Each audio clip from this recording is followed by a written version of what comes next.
22 okay, जैसा कि आप सब लोग जानते हैं कि 22 अप्रैल से जुपिटर का ट्रांजिट हो रहा है, गोचर हो रहा है। तो अभी तक जुपिटर कौन सी राशि में थे, कौन बताएगा? मुझे पाइसेस से मेष में गए हैं। Very good. तो अभी तक पाइसेस में थे, मीन राशि में, जो गुरु की खुद की राशि थी, बृहस्पति की। अब बृहस्पति का गोचर 22 अप्रैल सुबह 6 बज के शायद 4 मिनट या 1 मिनट से वो जाएंगे मेष राशि में।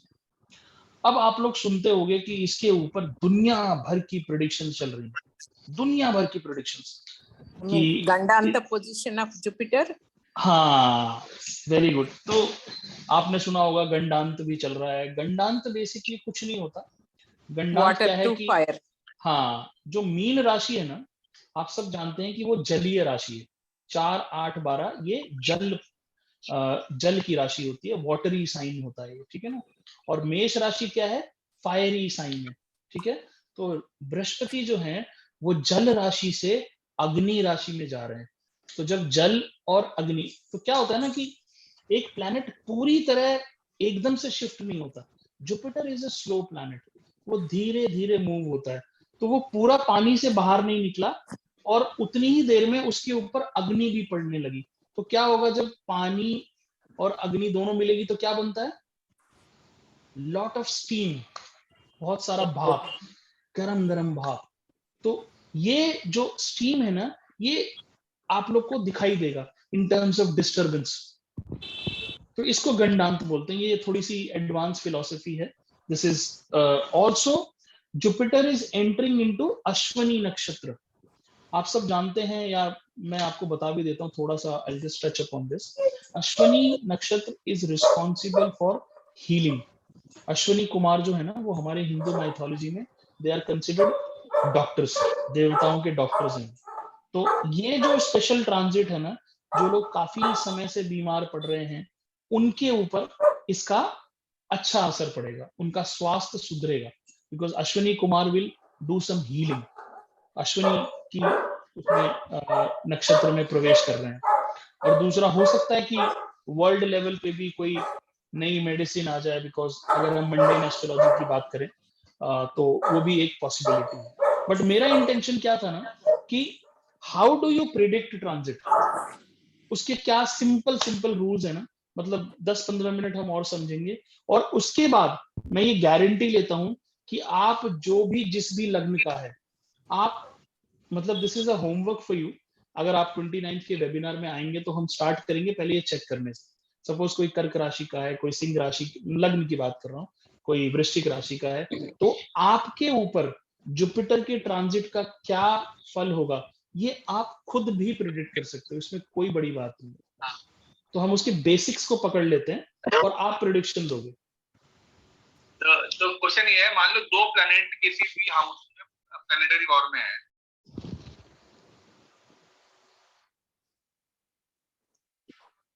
कुछ बोल रहे हैं गोस्वामी जी?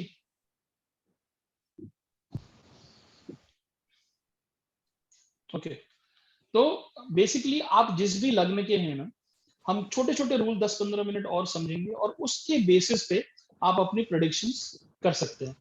ठीक है जी, कोई दिक्कत यहाँ पे? कोई दिक्कत नहीं, बहुत बढ़िया।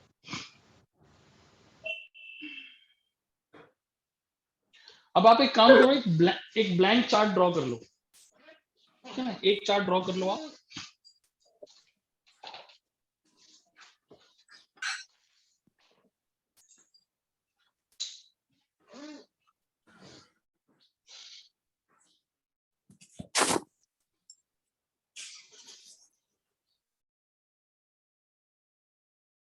कर लिया सबने?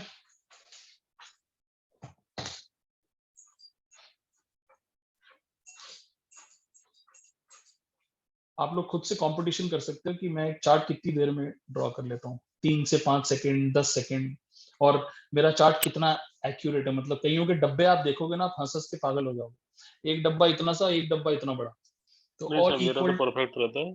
बहुत बढ़िया गोस्वामी जी।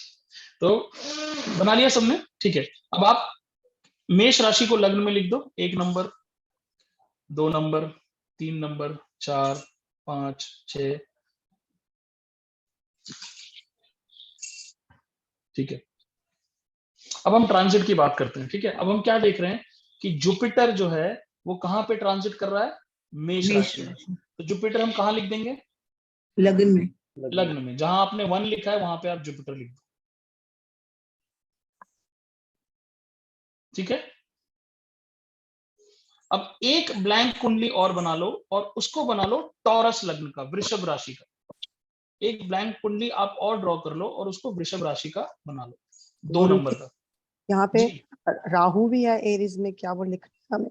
लिख लो राहु, मैं आ रहा हूं उस पे, राहु भी लिख लो आप लोग, मरकरी भी वहीं पे है, वो भी लिख सकते हो। जुपिटर है, मतलब राहु भी आप पहले ही वाले कुंडली में ना, पहले वाले में, हाँ राहु भी इस समय मेष राशि में ही चल रहा है।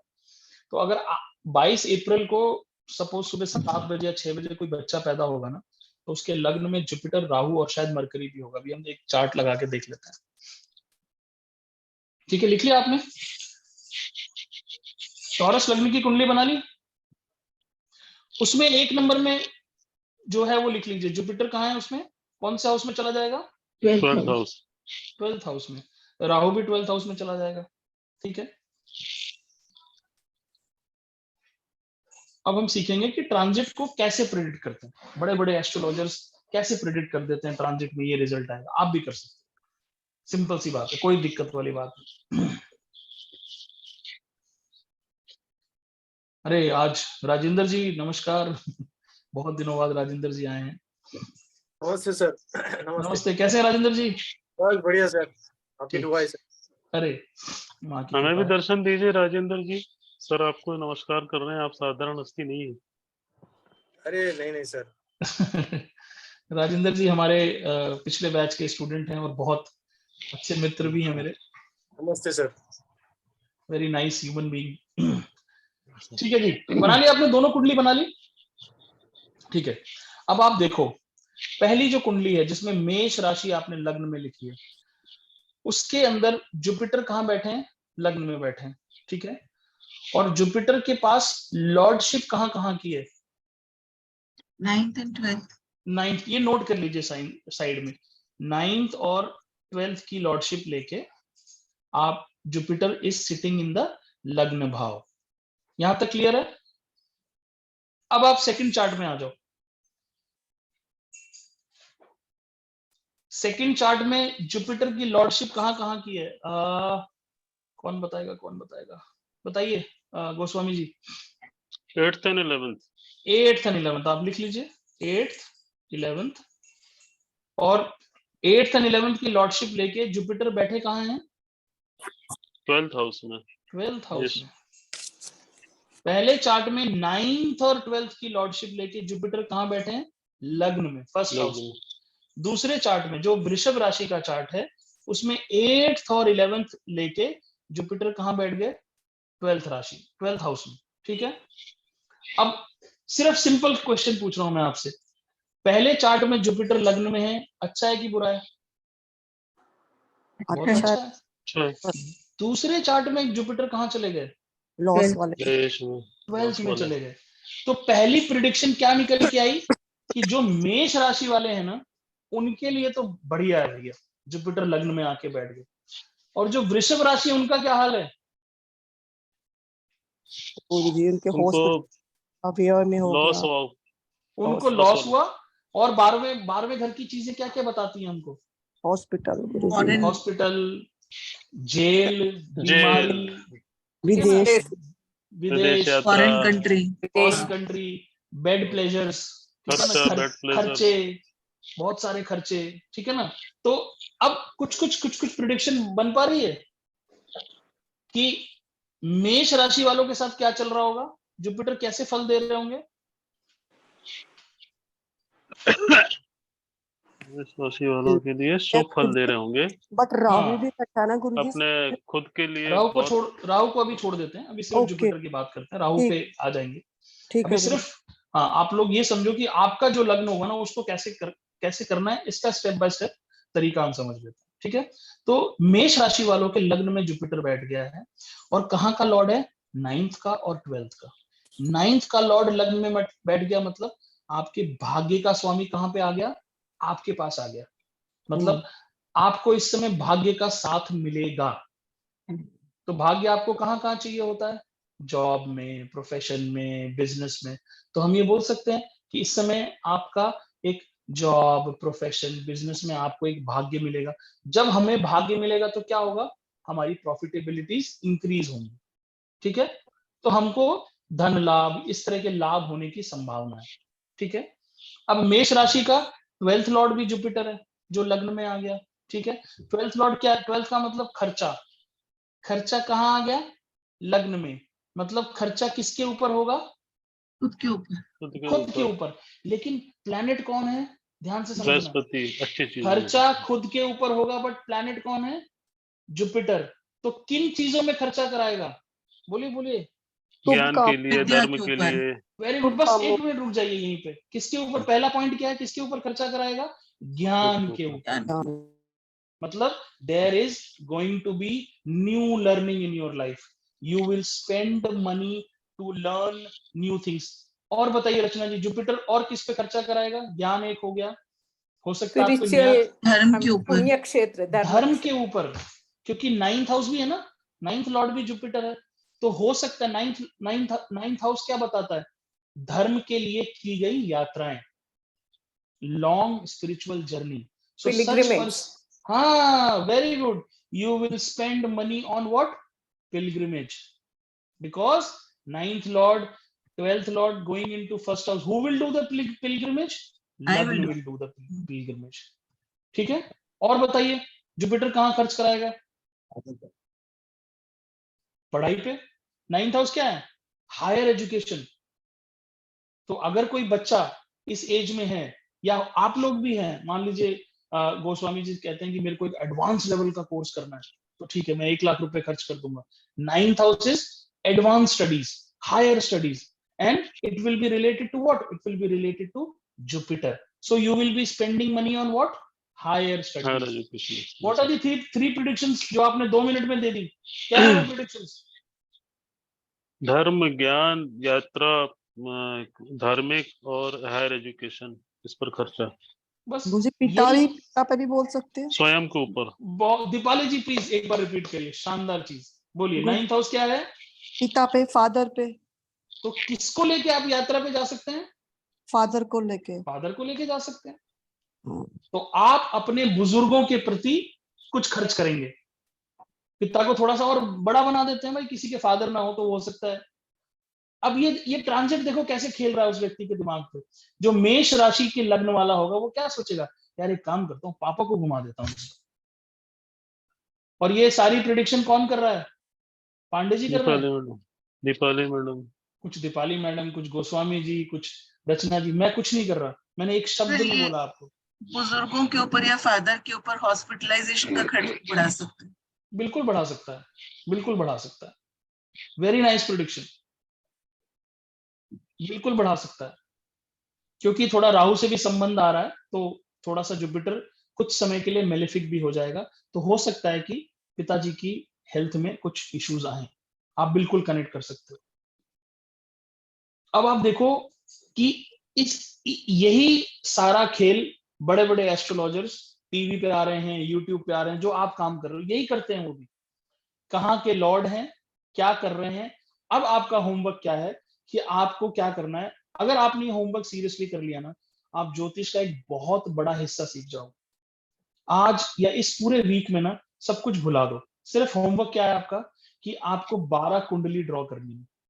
मेष राशि की, वृषभ राशि की, मिथुन राशि की, कर्क राशि की, 12 की 12 राशियों की कुंडली ड्रॉ करो। और ये प्रिंसिपल, सिंपल प्रिंसिपल लगाना है कि जुपिटर वहां पे कहाँ, कौन कौन से हाउस में जा रहे हैं और कहाँ कहाँ के लॉर्ड हैं। इसको मिला के आप कोशिश करो कि 3 या 4 प्रिडिक्शंस हर कुंडली पे आप लिखते चले जाओ। इसको करने के बाद ना आप YouTube के चैनल खोलना और उनकी सुनना, जो लोग बड़े बड़े एस्ट्रोलॉजर्स प्रिडिक्शन कर रहे हैं। आपकी प्रिडिक्शन में और उनकी प्रिडिक्शन में बहुत थोड़ा अंतर होगा। मेजरली आपकी प्रिडिक्शन बिल्कुल एक्यूरेट होगी जो वो बोल रहे हैं। इतना सिंपल है एस्ट्रोलॉजी।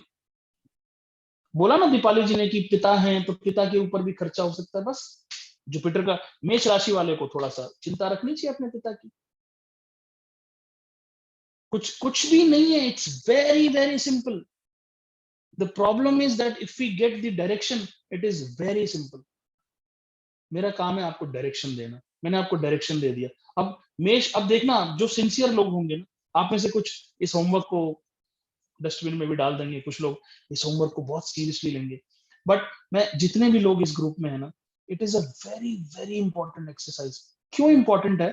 बिकॉज ये आपको चार्ट रीडिंग सिखा देगा ये. और इसकी दूसरी फायदा क्या है कि आपकी जो प्रिडिक्शंस है ना, आप यूट्यूब पे जाके क्रॉस चेक कर सकते हो कि मैंने मिथुन राशि के लिए ये प्रिडिक्शन दिया, सामने वाले पंडित जी भी वही बात कर रहे हैं. He is not saying anything different. तो मेरे और उनमें फर्क क्या है? कुछ भी फर्क नहीं. It's very simple. कहाँ के लॉर्ड हैं, कहाँ जाके बैठ गए हैं, आप पकड़ लो. पहले रिश्ते पकड़ लो, फिर उस हाउस की आप सिग्निफिकेंस पकड़ लो, और देखो क्या चल रहा है. उसको शब्दों में लिखना है. देखो, एस्ट्रोलॉजर वो होता है जिसको कहानी बनाना आना चाहिए. हमारा काम प्रिडिक्शन देना नहीं है. हमारा काम है प्लैनेट पकड़ो, हाउस पकड़ो, राशि पकड़ो और एक स्टोरी बना दो. जो जितनी अच्छी जो स्टोरी पका देता है, वो उतना अच्छा एस्ट्रोलॉजर बन जाता है. खूब स्टोरीज बनाओ. देखो, आपके पास 12 स्टोरीज का मैंने आपको मैटर दे दिया. कॉन्सेप्ट यही है, हर चार्ट पे ही लगेगा. और मैं बता रहा हूं, जिसने ये 12 के 12 काम कर लिए ना, इतनी बढ़िया नींद आएगी उसको आज रात में या कल रात में या परसों रात में कि यार मैं कुछ सीख गया. तो प्लीज आप सबसे रिक्वेस्ट है कि आप ऐसा एक मिथुन राशि का चार्ट भी बनाइए, कर्क का बनाइए, और देखिए जुपिटर कहाँ का लॉर्ड होके कहाँ बैठ गया. The entire story of transit you will understand within 1 hour or 2 hours. That is my guarantee. और फिर उसको आप कंफर्म करो यूट्यूब पे. आप डालो जुपिटर ट्रांजिट 23 अप्रैल और देखो लोग क्या कह रहे हैं, और मिलाओ अपनी प्रेडिक्शन से. बहुत मजा आएगा. So, इतना सिंपल है ज्योतिष. कुछ दिमाग लगाने की जरूरत नहीं, बड़े बड़े कॉन्सेप्ट की जरूरत नहीं. तो इन्हीं शब्दों के साथ thank you so much everyone. Khushbu, anything from your side? No, Mrityunjay. So, Khushbu, have we decided the next webinar, or we will inform later on? It will be mostly in the next to next weekend, either Saturday or Sunday. Not decided yet. We'll finalize it. But Okay. it will be on marriage and relationships. So let's do marriage and relationship next time. मुझे लग रहा है webinar में मैं सब पढ़ा दूंगा आप लोगों को. क्लास में कोई नहीं आएगा. खैर एनीवेज, कोई बात नहीं, हमारा वेबिनार चलता रहेगा. We will keep on doing. और and I am really grateful, आप लोग का बहुत अच्छा सपोर्ट है. एंड स्पेशली दीपाली जी, मैं माँ से ये प्रार्थना करूंगा कि आप जल्दी से स्वस्थ हो जाएं